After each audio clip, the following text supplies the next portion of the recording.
बिल्कुल देखिए, लगातार एबीपी गंगा पर ये महा कवरेज, बड़ी कवरेज लगातार जारी है क्योंकि विधान परिषद के चुनाव के लिए अब काउंटिंग का आज दिन है। यानी कि आज 27 सीटों पर कौन रहा विजेता, किसका हुआ विजय तिलक, ये थोड़ी देर में साफ होने लगेगा। दीपा, बिल्कुल हर एक तस्वीर लगातार हम आपको दे रहे हैं। देखिए अब 9 बजने को है, जैसे ही 9 बजेंगे वैसे ही काउंटिंग की प्रक्रिया को 1 घंटे पूरे हो जाएंगे और पहले राउंड की जो काउंटिंग होगी प्राची, वो भी लगभग पूरी हो जाएगी और उसके बाद तस्वीर देखिए 1 घंटे पूरे हो चुके हैं। ये बड़ी जानकारी आपको दे दें, एमएलसी चुनाव के बाद जब मतगणना की प्रक्रिया चल रही है उसको 1 घंटे का वक्त बीत चुका है। 27 सीटों पर चल रही है वोटों की काउंटिंग और कौन मारेगा बाजी, इस पर लगातार नजर है। सुबह 8 बजे से लगातार जारी है काउंटिंग, मतगणना लगातार हो रही है। कौन आगे निकलता हुआ दिखाई दे रहा है, कौन किस पर भारी पड़ रहा है, किसका पलड़ा भारी है, इसकी हर एक जानकारी लगातार सबसे पहले एबीपी गंगा आप तक पहुंचा रहा है। ये बड़ी जानकारी, सुबह के बज गए हैं 9 और इसी के साथ ही 1 घंटे पूरे काउंटिंग की प्रक्रिया को। बिल्कुल देखिए, लगातार आपको हर एक अपडेट हम पहुंचा रहे हैं। 27 सीटों के लिए मतगणना हो रही है, 1 घंटा पूरा हो चुका है और इसके साथ ही साथ आप हमारी टेलीविजन स्क्रीन को समझ लीजिए, ऊपर आपको तमाम नतीजे नजर आएंगे। इसके साथ ही साथ कहां पर निर्विरोध चुनाव हो गया है वो भी हम आपको बता रहे हैं, कौन आगे कौन पीछे ये भी आप हमारी स्क्रीन पर लगातार देख सकते हैं। हमारे तमाम सहयोगी ग्राउंड से हमारे साथ बने हुए हैं, पल पल की अपडेट्स हम तक पहुंचा रहे हैं। लखनऊ में किस तरीके की स्थिति है जानेंगे शैलेश से। शैलेश,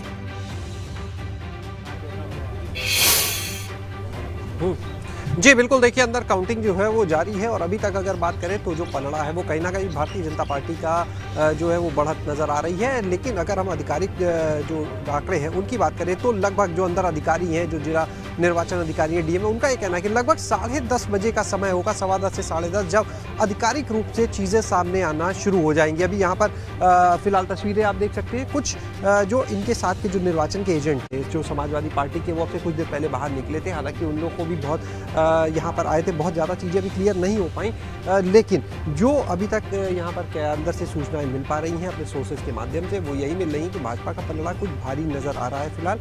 और लगातार देखिए अंदर काउंटिंग जारी है और देखिए जो पलड़ा भारी होने की हम बात करें, लगातार उसके पीछे देखिए तर्क भी है, उसके पीछे की वजह भी है कि वोटर जो है इसमें वो सबको पता है कौन है और उस वोटर में अधिकतर संख्या किसकी है ये भी सबको पता है। तो ये एक बड़ी वजह है और देखिए पार्टी भी जानती है। लखनऊ की जो सीट थी उसको लेकर भारतीय जनता पार्टी पहले से काफ़ी हद तक कह सकते निश्चिंत थी, आश्वस्त थी कि ये सीट उनके पाले में जाएगी, उनके खाते में जाएगी। और अगर हम बात करें समाजवादी पार्टी प्रत्याशी की, तो हमने एक चीज़ जरूर इस पूरे चुनाव के दौरान नोटिस की कि हमको इस पूरे चुनाव में उनके जो प्रत्याशी थे, हालांकि वैसे भाजपा की बात करते लेकिन सपा में बहुत ज़्यादा प्रचार प्रसार की चाहे बात की जाए करते हुए नजर नहीं आए, बहुत ज़्यादा मेहनत करते हुए अगर हम बात की जाए तो नहीं नजर आए। लेकिन देखिए बिल्कुल ठीक है शैलेश, बहुत ज़्यादा रॉकेट साइंस की आवश्यकता इसमें है नहीं, जो चुने हुए प्रतिनिधि हैं वही वोट डालते हैं और इसीलिए बीजेपी वाले आश्वस्त दिखाई दे रहे हैं क्योंकि सरकार उनकी है।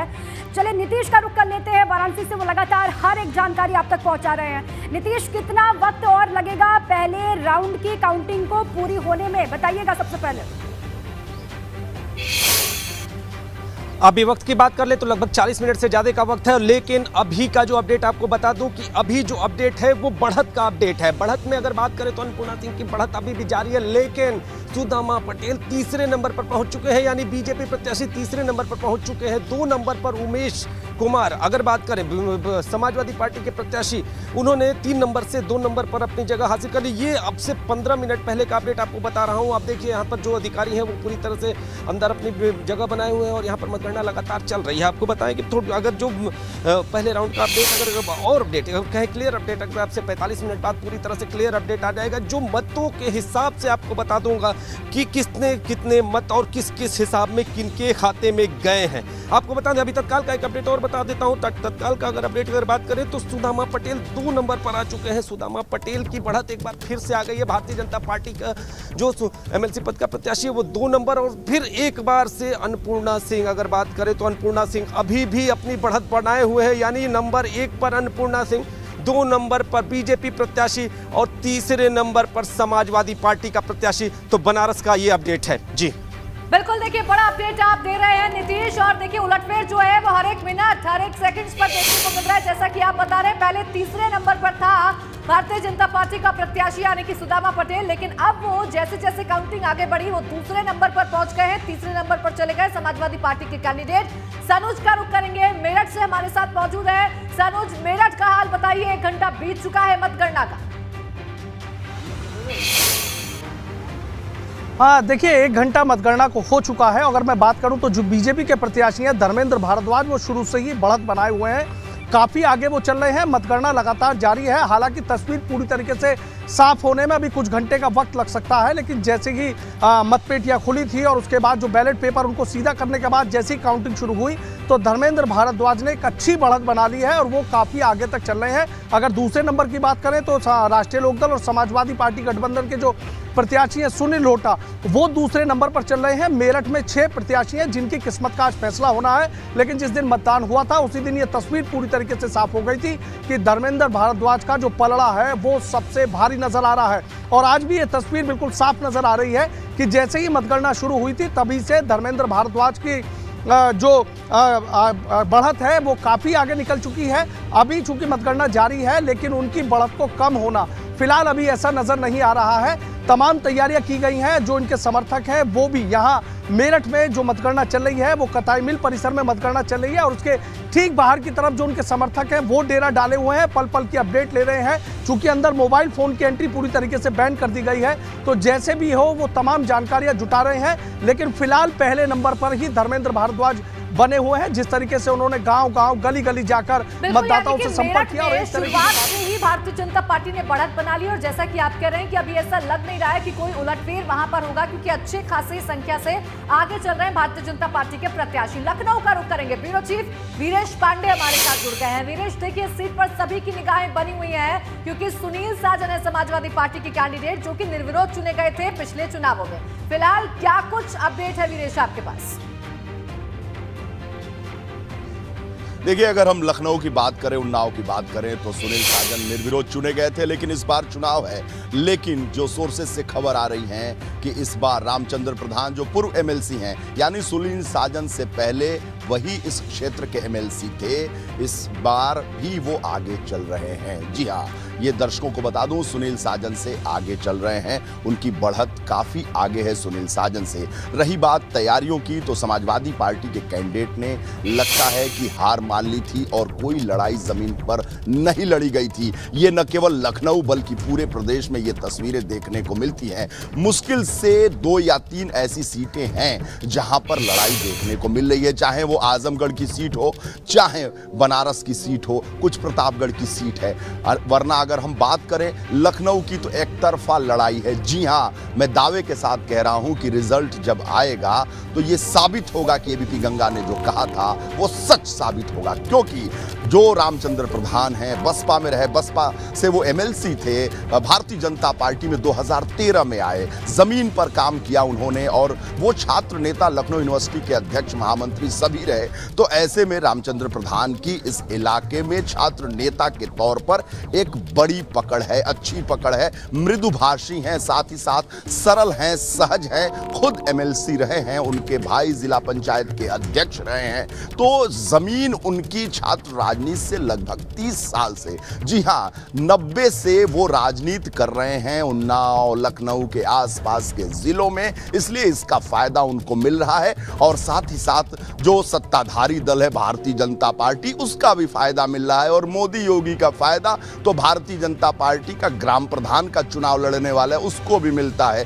सिंबल अगर कमल हो, सिंबल अगर भारतीय जनता पार्टी का हो, तो उसका फायदा तो बहुत ज्यादा इस समय एक हवा है, एक लहर है, सत्ता में आई हुई है, प्रशासनिक रूप से भी सक्षम है जो कैंडिडेट है, जो लड़ रहा है। और मैं कहूं तो रामचंद्र प्रधान आर्थिक रूप से भी सक्षम है। जी हां, कोई भी साम दाम दंड भेद जिस भी क्षेत्र से सुनील साजन आजमाएंगे तो रामचंद्र प्रधान उनसे कमजोर साबित नहीं होंगे। पिछली बार चुनाव हुआ नहीं था, यहाँ पर सत्ताधारी दल के दबाव में चुनाव नहीं हुआ था, ऐसा भारतीय जनता पार्टी का आरोप है। निर्विरोध चुने गए थे। निर्विरोध कौन कैसे चुना जा रहा है इस एमएलसी के चुनाव में सभी को पता है, जनता को भी पता है, दर्शकों को पता है, हम सभी पत्रकारों को पता है, नेताजी को भी पता है और कैंडिडेट्स को भी पता है और उनके हाईकमान को भी पता पता है कि कैसे कौन निर्विरोध होता है। तो ये आरोप मेरी शर्ट जो है ज़्यादा सफ़ेद है, तुम्हारी शर्ट जो है गंदी है, तो ये आरोप प्रत्यारोप से दर्शक और साथ ही साथ जनता पे कोई असर नहीं पड़ता है।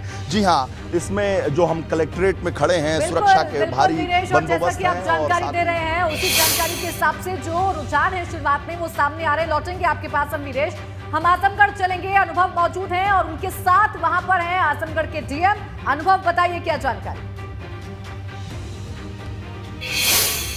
देखिए, बिल्कुल हमारे साथ आजमगढ़ के जिलाधिकारी अमृत त्रिपाठी जी मौजूद हैं और हम जब यहाँ पहुँचे तो इन्होंने भी यही कहा कि अच्छा आजमगढ़ आप लोग विशेष तौर से आए। हमने कहा हाँ साहब, क्योंकि यहाँ पर तो काफ़ी दिलचस्प मुकाबला, आजमगढ़ की सीट है, काउंटिंग सर शुरू हो गई है और अभी क्या अगर हम कहीं कोई आगे पीछे हुआ या अभी बंडल ही मतपत्रों के बनाए जाए? अभी काउंटिंग टाइम से शुरू होने के बाद फर्स्ट राउंड में सारे बैलेट बॉक्सेस खोल दिए गए हैं। अभी बंडलिंग की कार्रवाई इसमें चल रही है और मुझे हमारी सारी टीम्स पूरी तरीके से ट्रेंड हैं, तैनात हैं, तो टाइमली मुझे लगता है काउंटिंग इसमें कंप्लीट हो जाएगी। ईवीएम वाला चुनाव तो है नहीं, जनप्रतिनिधि इसमें प्रेफरेंशियल वोटिंग करते हैं, तो इसमें कितना वक्त लगेगा और एक ही राउंड में क्या एक ही चक्र में सारी काउंटिंग हो जाए? देखिए, अभी जब बंडलिंग के बाद इसमें वैलिड इनवैलिड वोट्स का सेग्रीगेशन होगा, उसके बाद स्थितियाँ क्लियर हो पाएंगी और अगर फर्स्ट राउंड में ही कोटा पूरा मिल जाता है तो मुझे लगता है कि जल्दी काउंटिंग हो जाएगी। बट अगर सेकंड वोट की प्रेफरेंस काउंट होगी तो इसमें टाइम भी लग सकता है। कि आजमगढ़ मऊ की जो सीट है तकरीबन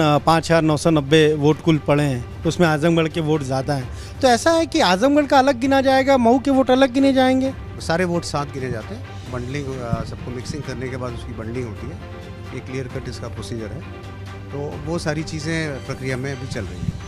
लेकिन कितना वक्त लगेगा? अभी प्रक्रिया चल रही, कितना वक्त लगता है अगर एक बार हम कहें कि सारे बंडल हो गए एक साथ? तो जैसे मैंने आपको बताया कि अगर बंडलिंग के बाद फर्स्ट राउंड में ही कोटा मिल जाता है तो ये काउंटिंग 2 घंटे में भी खत्म हो जाएगी। कोटा ये 51% का होना चाहिए या 50+1 वोट? ये जो कोटा निर्धारित है कमीशन के मानकों के अनुसार, उसी के हिसाब से ये निर्धारित किया गया है। पर यार प्रक्रिया समझा दें कि कैसे जिसको प्रेफरेंस में 1 वोट 1 नंबर मिला है उसके अलग मतपत्र रखे जाएंगे। देखिए, ये पूरा इसका प्रोसीजर है कि हम लोगों को एक कोटा निर्धारित करना पड़ता है, इसका फॉर्मूला दिया गया है और जिसका नंबर 1 की प्रेफरेंस है उसको फर्स्ट राउंड में देखा जाता है कि अगर नंबर 1 प्रेफरेंस वाले को सारा का सारा जो कोटा निर्धारित है उसके ऊपर मिल गया तो उनको विनर माना जाता है। नहीं तो उसके बाद फिर हम प्रेफरेंस वोट पे जाते हैं, तो प्रेफरेंस वोट में जिसके सबसे लोएस्ट वोट होते हैं उसकी प्रेफरेंस सेकंड प्रेफरेंस को देख करके पूरी प्रक्रिया चलती है। तो इसमें समय लगता है क्योंकि फिर उससे वही काउंटिंग की प्रोसेस कराई जाती है। यानी 3001 वोट यहाँ पाने हैं या 2998 वोट पे ही जीत हो जाए? अभी मैं आपको अंदर जाके डिटेल जो फॉर्मूले में कैलकुलेट हुआ है उसके हिसाब से बताऊँगा। तो ये आपने सुना, आजमगढ़ के जिलाधिकारी अमृत त्रिपाठी साफ तौर पर कह रहे हैं कि एक फार्मूला है और उसी फार्मूले के तहत जिसको वोट मिल जाएंगे फर्स्ट प्रेफरेंस में वो विनर हो जाएगा और अगर नहीं मिलेंगे तब सेकंड प्रेफरेंस के जो वोट हैं वो काउंट होंगे। जी बिल्कुल, देखिए अनुभव लगातार आप जानकारी दे रहे हैं और अब हम रुख करेंगे रायबरेली का, जहां से पंकज मेरे सहयोगी इस वक्त जुड़ गए हैं, उनके पास हम चलेंगे। पंकज, रायबरेली की अगर हम बात करें तो वहां पर क्या कुछ स्थिति नजर आ रही है, क्या अपडेट्स मिल रहे हैं? जी, रायबरेली में काउंटिंग शुरू हो चुकी है। अभी तक 8 बजे से काउंटिंग शुरू हुई थी, मतगणना शुरू हुई थी। तो पहले जो बैलेट पेपर थे उनकी छटनी शुरू हुई। छटनी के बाद अब 9 टेबलों पर जो बैलेट पेपर है वो रख दिए गए हैं। काउंटिंग शुरू हो गई और 2 चरणों में पूरा होगा। जो मतगणना है 2 चरणों में पूरा होना है। रायबरेली में कुल 2464 वोट पड़े थे, जो 2480 वोट यहाँ पर टोटल थे, जिसमें 2464 वोट पड़े थे। तो लगभग 9 जो टेबल है, 9 टेबलों पर मतगणना शुरू हो चुकी है यहाँ पर। लेकिन अभी कौन आगे है कौन पीछे है इसकी जानकारी अभी तक अंदर से नहीं आई है, जो रूम है वहां से नहीं आई है। फिलहाल काउंटिंग शुरू हो चुकी है, 9 टेबल है, 9 टेबलों पर ये कंटिन्यू चलेगा। लगभग 2464 जो मत है वो पड़े थे यहाँ पे। तो ये माना जा रहा है कि लगभग 12 से 1 बजे तक ये सब फाइनल हो जाएगा। लेकिन अभी तक यहाँ जो प्रक्रिया है वो प्रक्रिया यहाँ पर जो चल रही है उस पर अभी कोई अपडेट नहीं है। पंकज, वहाँ पर भी काउंटिंग की प्रक्रिया लगातार चल रही है, ये जानकारी आपने दी है और जल्द ही पूरी तस्वीर वहाँ की भी साफ हो जाएगी, ये आप कह रहे हैं। लखनऊ का रुख एक बार फिर से कर लेते हैं, वहाँ से हमारे ब्यूरो चीफ वीरेश पांडे लगातार बने हुए हैं। वीरेश जी, वहाँ की तस्वीर आपको क्या दिखाई देती है? कड़ा मुकाबला सपा बीजेपी के बीच में, लेकिन बड़ी जानकारी आपने ये दी कि भाजपा के उम्मीदवार वहाँ से आगे चल रहे हैं। अभी ताजा जानकारी क्या है? देखिए दर्शकों को बता दूं कि जो भारतीय जनता पार्टी के उम्मीदवार हैं रामचंद्र प्रधान, वो एबीपी गंगा पर एक्सक्लूसिव आएंगे और मेरी आपसे गुजारिश है कि तब तक हमारे दूसरे साथियों तक आप बात करें। और मैं चूंकि कलेक्ट्रेट के पास हूं, कलेक्ट्रेट के पास वो आ चुके हैं और मैं कोशिश कर रहा हूं कि उनको सीधे सीधे दर्शकों को सुनवाऊं कि वो क्या कहना चाहते हैं। तो मेरे जो साथी दूसरे शहरों से जुड़े हैं उनसे आप कनेक्ट हों और मैं 1-2 मिनट के अंदर पहुंच जाऊंगा कैंडिडेट के पास और तब के पास पहुंचिए, हम आपके पास आएंगे, आपके पास आके हम तमाम जो जानकारी है वो लेकर पहुंचेंगे अपने दर्शकों के पास। लेकिन सनुज क्या कुछ हमें बता रहे हैं, आइए मेरठ का हाल जान लेते हैं। सनुज, जैसा कि आपने शुरुआत में बताया कि बीजेपी प्रत्याशी ने बढ़त बना ली है, अभी फिलहाल कितने की बढ़त नजर आती है, किसी उलटफेर की संभावना है या नहीं? देखिए फिलहाल किसी बड़े उलटफेर की संभावना नजर नहीं आ रही है, क्योंकि जैसे ही मतगणना शुरू हुई बीजेपी प्रत्याशी धर्मेंद्र भारद्वाज ने बढ़त बना ली। बढ़त भी काफी बनी हुई है और उसको पार पाना मुझे लगता है किसी भी प्रत्याशी के लिए मुश्किल हो सकता है। लेकिन कहते हैं कि जब तक मतगणना पूरी ना हो जाए तब तक तस्वीर साफ नहीं होती है, लेकिन प्रारंभिक रुझानों से काफी तस्वीर कुछ हद तक साफ भी हो जाती है। यहाँ देखिए पूरे कांटे का मुकाबला है, इस बात की जो चर्चा है वो चल रही थी, लेकिन जिस दिन मतगणना होती उस दिन ही आधी तस्वीर साफ हो गई थी कि बीजेपी प्रत्याशी धर्मेंद्र भारद्वाज का जो पलड़ा है वो काफी भारी है। जो राष्ट्रीय लोकदल समाजवादी पार्टी ने सुनील लोहटा को मैदान में उतारा है वो सेकंड नंबर पर है। दूसरी बात और करूं कि कुल जो 6 प्रत्याशी हैं वो यहां चुनाव मैदान में है। सबसे बड़ी बात यह भी है कि देखिए मेरठ गाजियाबाद एमएलसी सीट की अगर हम बात करें तो इस सीट पर सबकी नजरें टिकी हुई हैं, चूंकि 12 साल बाद यहां पर वोट हो रही है। 2010 में यहां पर वोटिंग हुई थी मेरठ गाजियाबाद एमएलसी सीट को लेकर, तो जो प्रशांत चौधरी हैं बीएसपी के वो एमएलसी बने थे। 2016 की बात कर ले तो चुनाव ही नहीं हुआ था, जो समाजवादी पार्टी की चूंकि उस दौरान सरकार थी और जो राकेश यादव थे, राकेश यादव यहां पर निर्विरोध एमएलसी बन गए थे। और अब 2022 में यहां पर वोटिंग हो रही है, सबकी नजरें टिकी हुई हैं और 4140 के करीब जो वोट है उनकी गिनती होनी है। 14 टेबल है, तो लगता है कि 2 से 3 घंटे का वक्त लग सकता है, चूंकि इससे ज्यादा वक्त लगने की उम्मीद नजर नहीं आ रही है। पूरे बैलेट पेपर खुल चुके हैं, गिनती धीरे धीरे आगे बढ़ती जा रही है और अभी तक शुरू से ही ये भी देखा जाता है कि देखिए शुरू से ही अगर कोई प्रत्याशी बढ़त बना लेता है, एक तरीके से कहा जाता है कि ये सत्ता का चुनाव होता है, तो सत्ता के चुनाव में बीजेपी बढ़त बनाए, ये बिल्कुल इस बात की प्रबल संभावना रहती है। जिस तरीके से दोनों ही प्रत्याशियों ने कांटे का मुकाबला रखते हुए पूरे गांव-गांव, गली-गली, चूंकि ये 4 जिलों का चुनाव है। मेरठ गाजियाबाद एमएलसी सीट की बात बताऊं तो मेरठ, गाजियाबाद, बागपत और हापुड़ 4 जिले आते हैं। सभी प्रत्याशियों ने पूरी ताकत झोंकी, लेकिन जिस तरीके से धर्मेंद्र भारद्वाज शुरू से ही बढ़त बनाए हुए हैं उससे तस्वीर आधी साफ हो गई है। बाकी तस्वीर कुछ घंटों बाद साफ हो सकती है, लेकिन तमाम प्रत्याशी हो या समर्थक हो, ये जिस जगह मैं खड़ा हुआ हूं ये यहाँ पर मतगणना चल रही है और इसके ठीक बाहर की तरफ जो प्रत्याशी है उनके जो समर्थक हैं वो डेरा डाले हुए हैं। हालांकि सत्ता का ही दबदबा रहता है, यही हर बार देखा गया है, इतिहास इसकी गवाही भी देता है और यही होता हुआ दिखाई दे रहा है। मेरठ में भी आप ये जानकारी दे रहे हैं। हमारे सहयोगी नीतीश भी लगातार बने हुए वाराणसी से। नीतीश, कोई तस्वीर वहां से साफ होती हुई दिखाई दे रही है क्या? प्रथम चक्र की अगर बात करें तो प्रथम चक्र की मतगणना पूरी हो चुकी है, अभी का अपडेट आपको बता दूं। और neck to neck fight Banaras में, नेक टू नेक फाइट आपको हम तस्वीरें विशेष तब तक दिखाते रहिए ताकि जो हमारे दर्शक हैं वो देखते रहे कि मतगणना कितनी तेजी से और लगातार यहाँ पे जारी है। तो अभी का जो अपडेट है आपको बता दूं कि बनारस में अन्नपूर्णा सिंह की बढ़त जारी है। जिस तरह से लगातार हम बता रहे हैं, जब से शुरू में अगर बात करें तो बीजेपी प्रत्याशी थोड़ी देर के लिए आगे जरूर हुए थे, लेकिन उसके बाद तत्काल अन्नपूर्णा सिंह एक बार फिर से आगे हैं। 2 नंबर पर बीजेपी के प्रत्याशी हैं और समाजवादी पार्टी 3 नंबर पर, यानी सिर्फ एक बार के बाद अभी दोनों प्रत्याशी अपनी बढ़त नहीं बना पाए हैं। निर्दल प्रत्याशी अन्नपूर्णा सिंह, जिनके बारे में ये कहा जा रहा था कि ये जो सीट है ये इनकी पारिवारिक सीट है, 2 दशकों से इस परिवार का कब्जा है, और अब जो स्थितियां सामने है उसमें यह है कि अन्नपूर्णा सिंह लगातार बढ़त बनाई। और आपको बता दें कि थोड़ी ही देर में किसको कितने मत मिले, किसको कितने मतों से बढ़त मिली, ये सारी बातें थोड़ी ही देर में आपको एबीपी गंगा पर देखने को मिलेंगी। लेकिन अभी की जो अपडेट है वो ये है कि अन्नपूर्णा सिंह बढ़त बनाए हुए हैं, आगे चल रही है, बढ़त बनाए हुए हैं और सुदामा पटेल उनसे पीछे छूटते हुए नजर आ रहे हैं। वीरेश पांडे, ब्यूरो चीफ लखनऊ से हमारे साथ मौजूद है। वीरेश, क्या जानकारी? देखिए, जानकारी तो रामचंद्र प्रधान जी देंगे। पूर्व एमएलसी हैं, यहां से चुनाव जीत चुके हैं, छात्र नेता रहे हैं, इनके भाई जिला पंचायत अध्यक्ष रहे हैं और इसी जमीन पर 1990 से लगातार सक्रिय हैं। तो रामचंद्र प्रधान बताइए, लड़ाई में है कि नहीं? लड़ाई में वो देखिए 36 सीटों पे चुनाव हो रहा है, जिसमें 9 सीटें भारतीय जनता पार्टी निर्विरोध जीत चुकी है। 27 सीटों पे चुनाव हो रहा है, जिसका आज रिजल्ट आना है। लेकिन मैं दावे के साथ कह सकता हूँ 27 की 27 सीटें भारतीय जनता पार्टी जीतने जा रही है।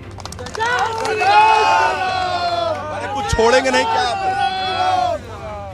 किसी के लिए कुछ छोड़ेंगे नहीं? ये हम लोगों को क्या छोड़ना है, जनता तो भारतीय जनता पार्टी के साथ है। और हमारे नेता उत्तर प्रदेश के मुख्यमंत्री माननीय योगी आदित्यनाथ जी के नेतृत्व में जो सरकार चल रही है, लोगों को उन पे भरोसा है। इसलिए जो ये प्रतिनिधियों का चुनाव हुआ है, प्रधान, बीडीसी, जिला पंचायत के सदस्य, सभासद, चेयरमैन, इन लोगों ने वोट किया है। सबको ये उम्मीद है, सबको ये आशा है, भरोसा है कि माननीय योगी आदित्यनाथ जी के नेतृत्व में जो सरकार चल रही है, उसी में जनता का भला है, इसी से भलाई होगी। कैसे भला होगा? जनता का जनहित में सारे काम किए जा रहे हैं। सरकार हमारी काम कर रही है। माननीय मुख्यमंत्री योगी आदित्यनाथ जी पूरा जो जनप्रतिनिधि हैं, अभी मैं आपको बताऊं, इस पंचायती राज व्यवस्था को हमारे मुख्यमंत्री जी बहुत मजबूत करना चाहते हैं। इस आशा से सबको ये भरोसा है कि जो व्यवस्था सरकार में, चूंकि अभी तक हमारी बहुमत की सरकार 2017 में होती थी, लेकिन हमारा विधान परिषद में बहुमत नहीं होता था।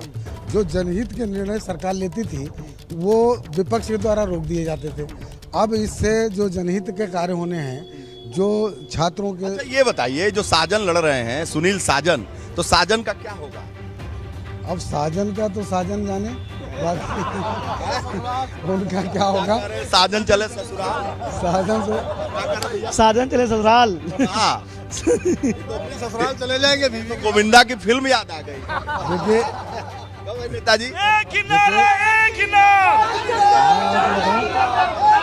पूरा चुनाव, अरे इसी नारे के लिए तो नेता जो है तरसता है लगने। लखनऊ उन्नाव की मैं लगभग 20-25 दिन से लगातार मैं लखनऊ उन्नाव में दौरा कर रहा हूँ।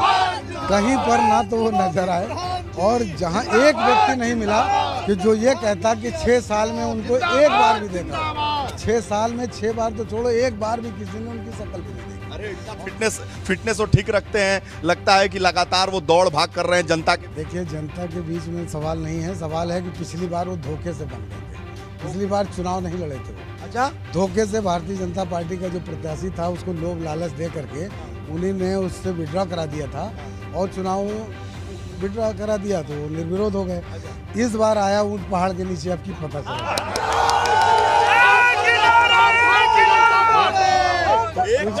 एक छात्र नेता की लड़ाई दूसरे छात्र नेता से। तो वही तो मैं कह रहा हूँ कि इस बार उनको लगा होगा कि चुनाव होता है। पिछली बार तो धोखा देकर हो गए ना, किसी तरह से हो गए। इस बार लग रहा है कि कड़ा मुकाबला है। कड़ा मुकाबला कहीं मुकाबला है ही नहीं। मुकाबला तो हमारे आपस में है, मुकाबला ही नहीं है। 98 कोई नहीं है टक्कर में, कोई भी मुकाबला नहीं। अगर 50 वोट पा जाए तो बहुत बड़ी बात है। 50 वोट भी नहीं पाएंगे, मतलब वो पहले से चुनाव पहले ही सरेंडर कर दिया। एक तरफा चुनाव है। अरे भाई नेताजी, आपसे ज्यादा उत्साहित तो आपके समर्थक। और ये तो इसके साथ साथ जितना प्रधान, बीडीसी, जिला पंचायत के सदस्य, ये देखिए जिला पंचायत के पूर्व अध्यक्ष खड़े, सबने पूरे लखनऊ और उन्नाव दोनों जिलों में बड़ा के भाई हमारे मित्र हैं, भाई हैं।